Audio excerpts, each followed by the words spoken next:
Bon, salut, c'est Tom. C'est quoi ce bonjour? Je sais pas, je suis parti en arrière. On est malchanceux. Voilà la poisse, la schkoumoun, ce que vous voulez. Salut, c'est Tom. Salut, c'est Max. Et bienvenue sur la chaîne de Tom et Max Adventure. On se retrouve pour une nouvelle vidéo anecdote. Pourquoi une vidéo anecdote? Eh bien Parce que on est malchanceux. Voilà la poisse, la schkoumoun, ce que vous voulez. Avec ces trois objets là qui représentent voilà, une anecdote. Ces trois objets, voilà, chaque objet représente une anecdote. Vas-y, dis-nous ce que c'est. Premier objet, première anecdote. Un matelas.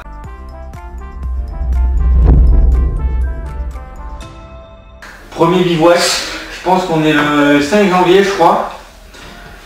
On se dit bah tiens on va tenter un petit bivouac, mon premier bivouac en plein hiver. C'est moi qui l'ai lancé, il voulait à tout prix y aller, j'ai dit bah, moi pas de problème, je peux plus ou moins t'équiper, j'ai un peu de matos.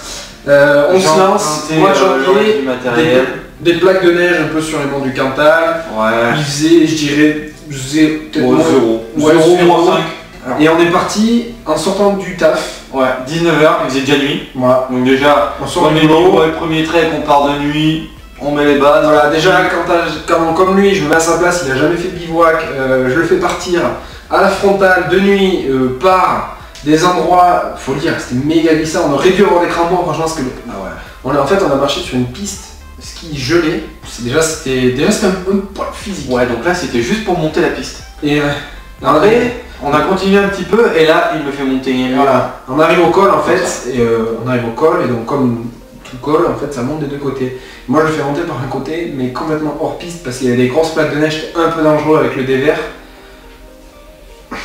Ah bon, on a monté avec les mains, on a escaladé. Hein. Franchement, avec un vin Ah ouais. à t'en faire hérisser les moustaches.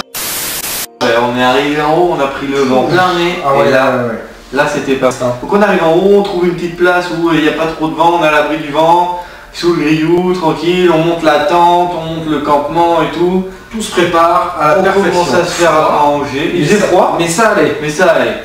On commence à se faire à manger et tout, on mange tranquille. On mange dans la petite de la tente pour avoir un peu plus chaud. Voilà. On avait monté notre tente, le lit, matelas. Je préciserai que je faisais un test de produit pour une marque et du coup je m'étais sous-équipé, je dirais. J'avais pris un duvet, je sais plus, c'était à 0 degré je crois. Ouais. Mais en fait je voulais tester un sursac de couchage. Faut le préciser parce que ça va avoir du sens en fait. Ça va avoir du sens dans la vidéo. Donc on est bien, on a tout pour passer une bonne nuit, tranquille et tout, nickel. Voilà. Sauf que là, on a fini de manger. Je dirais 22h. Ouais, 22h, un truc comme ça, ouais. Ouais, 22h, 23h, on a fini de manger. On allait se poser. Et là, on se rend compte d'une chose. Il se pose en arrière comme ça, en pensant qu'il y avait un matelas. Mon matelas, en l'occurrence. Et donc, au moment où il se pose, il se dit, mais c'est dur un peu là, normalement il y a mon matelas. Et en fait, en regardant de plus près, il s'est rendu compte que le matelas était dégonflé. Il s'est avéré que, il n'était pas dégonflé. Après avoir essayé de le regonfler une fois, deux fois, trois fois, il était percé. Il était percé le matelas. Avec le sursac que j'ai testé, le test n'a pas été concluant. Il a rendu de l'eau, mon duvet était mouillé, donc j'avais un duvet mouillé, il faisait moins 10 dehors, j'avais plus de matelas, j'étais sur un sol en béton armé. On essaie de dormir, on se l'a fait, hein, on essaie de dormir. Moi j'ai dormi une demi-heure, une heure. Et donc là, 3h du matin, bon je dormais à moitié, Thomas qui me réveille, comme ça. Max, t'es réveillé? Non, je suis pas réveillé là, t'inquiète. Et là, comme ça, il me dit, je crois qu'il faut qu'on bouge là parce que j'ai un peu froid. Le mec, il était 3h du matin, il était gelé, plus de matelas sur le sol, sur le sol gelé, 3h du matin, bon bah allez, on va plier, on repart. Donc à 3h du mat, je le réveille pour faire, je sais plus ce qu'on a fait 11 bornes entre 3h du mat. 15 bornes, ouais. Oui, mais entre 3h et 8h, le temps de voir refuge. Oh oui, 10 bornes. Je l'ai fait marcher de nuit dans des endroits. Ah ben. Bon alors Thomas, qu'est-ce qu'on fout là? Voilà, écoute, 3h30 du matin, on n'est pas trop mal quoi. On y va. Et là t'arrives, on passe sous le grillou. Il faut savoir que le grillou c'est une pointe qui est comme ça par endroit. Donc tout autour il y avait des plaques bien gelées, voilà, sans crampons, on passe assez équipé pour le bivouac. Mais en gros voilà pour la première anecdote. Voilà, on passe à la deuxième anecdote. Allez c'est parti. Deuxième anecdote. Deuxième anecdote. Allez, la raquette.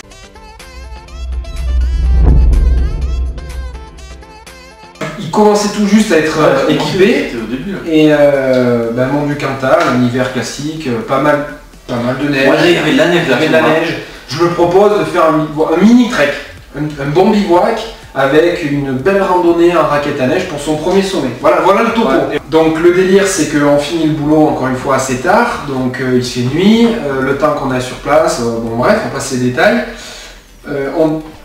Il chausse les raquettes, jusque là pas de soucis, on arrive à la zone de bivouac. Bon, il neige plein pot. Donc on se fait une bonne pack-bolo maison dans notre trapèze, c'était cool ça. On s'est fait une petite marche de neige pour pouvoir être assis et bien manger. Et puis vers 23h30, moi je le regarde, puis je lui dis t'as sommeil? Il me répond non. Bah non, du coup. Pas sommeil. Du coup, qu'est-ce qu'on peut faire? Qu'est-ce qu'on fait? Et alors là, bien sûr, comme à chaque de nos bivouacs, il nous met la musique. De la bonne musique. Qui nous lance, donc de la vieille musique, années 80. Et on s'est fait un igloo à presque minuit. On a commencé un igloo. Derrière la brique. Lui, il tassait la neige avec ses pieds, il faisait que piétiner partout. Et moi, avec le piolet que je tape pour faire les gros blocs, quoi. Oh là là. Mais qu'est-ce que c'est que ça? Oh là là. Alors là, si cette nuit on dort pas bien, hein Max? On va bien dormir là, hein?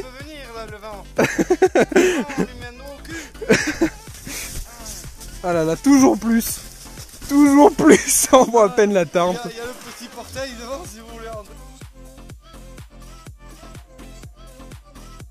Donc la nuit se passe, on dort plutôt bien, franchement. Ouais.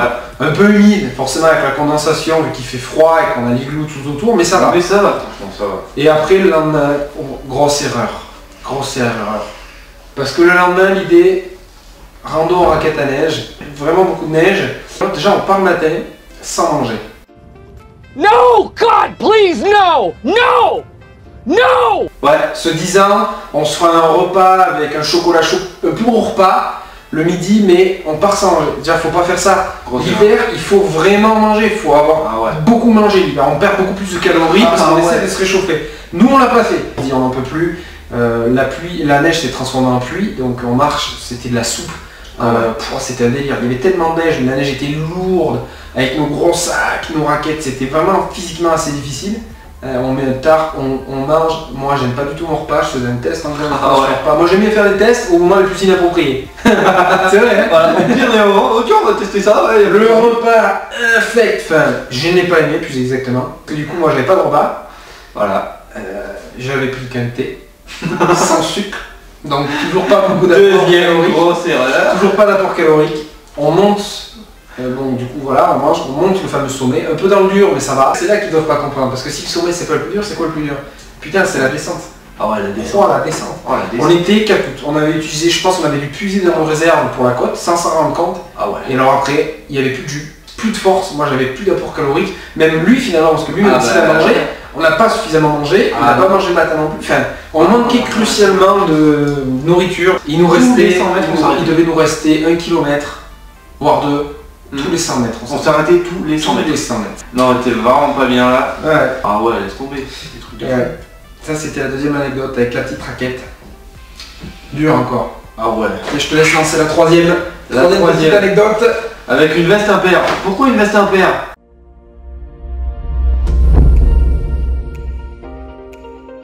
Eh bien, on s'était décidé à monter le deuxième plus haut sommet du Péras. On était équipés, mais encore une fois, pas suffisamment équipés. Et donc là, on commence à grimper, on commence notre ascension tranquille. Ensuite, on arrive au col. Déjà tout brouillard. Et là, on voyait plus rien. On voit plus rien. On voyait pas 10 mètres, je pense. On voyait pas 10 mètres. On avance, on monte 10 mètres de plus, je pense, 10 mètres de plus. Et là, le temps complètement changeant. Un blizzard là-bas. Ah, c'était les petits... Mais un blizzard c'est comme des petits grêlons, comme de la neige dure. On fait quoi? On a dû faire 100 mètres pour monter le sommet, on a 100 mètres après le col. Il s'est mis à choper l'onglet.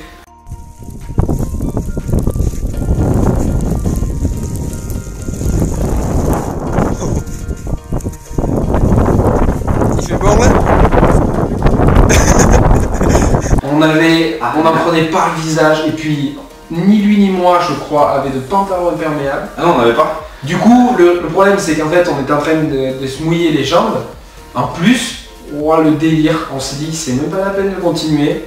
Et du coup on est descendu, on a fait n'importe quoi. Et du coup on redescend, il y avait un petit refuge public ouvert à tout le monde. Et là on s'est dit bon, allez on va casser la croûte. C'est un bon moment. Voilà, on va passer un moment à casser la croûte, mais en fait il faisait tellement mauvais qu'on a dû rester là toute l'après-midi. Ouais, et après on a... Du coup on a encore une fois fait les cons. Une nouvelle vidéo passe de quand Maxime fait le con.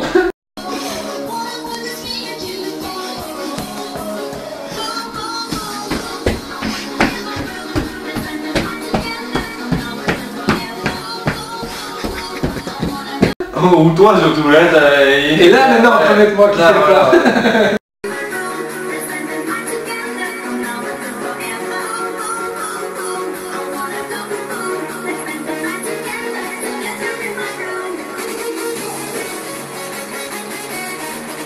Là voilà, là c'est nos 3 grosses anecdotes, hein. C'est nos 3 gros souvenirs après après c'est toutes que nos le sorties. début. C'est que le début. Toutes nos sorties, il y a toujours eu un truc. Toujours. Et c'est rare que ce soit un petit truc. Ouais, souvent c'est un gros truc. Hein. Suivez-nous sur nos réseaux sociaux, partout. On va les mettre en bas. Voilà, vous allez voir, vous allez bien vous marrer. Ça c'est, franchement c'est sûr. Et puis dites-nous si vous avez aimé aussi voilà, ce style de vidéo. Ouais, avec où on parle Dites en commentaire vos anecdotes aussi si vous en avez sur ce genre de. Ouais, quels sont vos gros souvenirs comme ça, un peu malchance, un peu karma, un peu ce que vous voulez. Mauvais karma. Racontez-nous votre plus grosse anecdote, ça pourrait être, on pourrait rigoler je pense. En commentaire, un petit pouce bleu, abonnez-vous, voilà. et on se retrouve pour une prochaine vidéo. Allez, ciao, ciao.